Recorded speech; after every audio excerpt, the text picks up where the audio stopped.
پس از مقدمه و فهرست میرسیم به استاندارد مدیریت پروژه.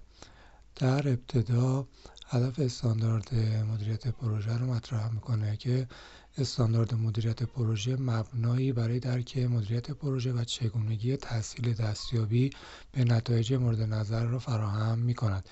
این استاندارد برای تمامی پروژه ها در همه صنایع از جمله بخش‌های تجاری، دولتی و غیر انتفاعی بدون در نظر گرفتن منطقه جغرافیایی، اندازه سازمان یا رویکرد توسعه قابل اجراست. این استاندارد سیستم حاکم بر اجرای پروژه ها را توصیف می کند.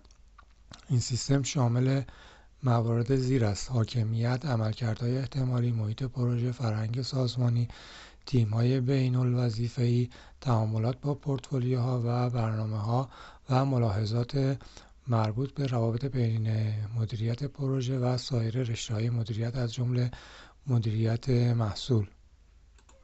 این استاندارد توصیف می‌کند که مدیریت پروژه چگونه ارزش و منافع را در سازمان‌ها خلق می‌کند و همچنین چگونه رهبران سازمانی و پروژه می‌توانند از قدرت مدیریت پروژه برای موفقیت بهره برداری کنند.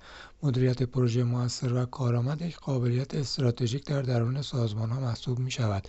پروژه‌ها به سازمان‌ها امکان می‌دهند تا خروجی‌های پروژه خود را با استراتژی کسب و کار و اهداف مرتبط با آن همسو کنند، رقابت‌پذیری موثرتری داشته باشند، پایداری و رشد بلندمدت را تضمین کنند، محرک تغییرات مثبت باشند، در برابر تأثیر تغییرات محیط کسب و کار واکنش نشان دهند و تأثیر مثبتی بر جامعه به طور کلی ایجاد کنند.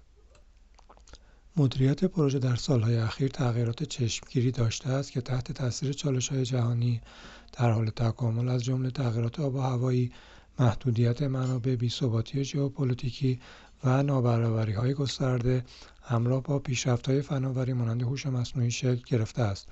رویکردهای تطبیقی مدیریت پروژه از جمله اما نه محدود به روش‌های چابک اهمیت فزاینده‌ای یافته‌اند. این رویکردها به تیم‌های پروژه امکان می‌دهند تا استراتژی‌های خود را برای مقابله با چالش‌های منحصر به فرد و شرایط پویای هر پروژه سفارشی کنند. اگرچه این استاندارد در مورد روش‌های چابک مرتبط در مدیریت پروژه بحث می‌کند، مهم است توجه داشته باشیم که دامنه کاربرد چابک فراتر از مدیریت پروژه است. همزمان هوش مصنوعی تولیدی در حال مشارکت در حوزه مدیریت پروژه است، با ارائه ابزارها و قابلیت‌های پیشرفته‌ای که در صورت استفاده مسئولانه و صحیح به طور بالقوه می‌توانند نتایج پروژه را بهبود بخشند. راه‌حل‌های مبتنی بر هوش مصنوعی می‌توانند حجم عظیمی از داده‌ها را تجزیه و تحلیل کنند تا بینش‌های عملی ارائه دهند، ریسک‌ها را پیش‌بینی کنند و اقدامات بهینه را توصیه کنند. این فناوری می‌تواند فرآیندهای تصمیم‌گیری را تقویت کند، وظایف روتین را خودکارسازی نماید و از پیش‌بینی و برنامه‌ریزی دقیق در پشتیبانی کند. هنگامی که به طور مؤثر به کار گرفته شود، هوش مصنوعی می‌تواند به مدیران پروژه کمک کند تا بر انجام فعالیت‌های استراتژیک، مدیریت تعامل ذی‌نفعان، ترویج نوآوری و هدایت بهبود مستمر در چارچوب پروژه‌هایشان تمرکز کنند. با این حال تأثیر استفاده از هوش مصنوعی به عواملی مانند کیفیت ورودی‌های سیستم و نظارت انسانی بستگی دارد. در محیط کسب و کار امروزی، مدیران پروژه باید استراتژیست‌ها و مدیران تغییر ماهری باشند که قادر به خلق ارزش برای سازمان، صنعت و موقعیت خود باشند. اگرچه هیچ فردی نمی‌تواند در تمامی این زمینه‌ها متخصص باشد، انتظارات در محیط کار مدرن همچنان پابرجاست. بنابراین حرفه مدیریت پروژه امروزه مستلزم برتری در طیف گسترده‌ای از رشته‌هاست. استاندارد مدیریت پروژه به عنوان یک راهنمای اساسی برای متخصصان این حوزه عمل کرده و زبانی مشترک و چارچوبی ارائه می‌دهد که در صنایع مختلف روش‌های گوناگون و پیشرفت‌های فناوری قابل اعمال است.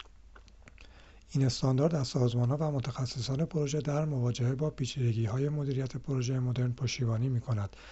ضمن تضمین ثبات و اثربخشی در تحویل پروژه، انعطاف‌پذیری لازم در محیط پویای کسب و کار امروز را نیز فراهم می‌آورد. با بکارگیری این استاندارد، سازمان‌ها می‌توانند موقعیت خود را برای دستیابی به اهداف استراتژیک، پیشبرد نوآوری، حفظ رقابت‌پذیری و مشارکت در تأثیرات اجتماعی بهبود بخشند.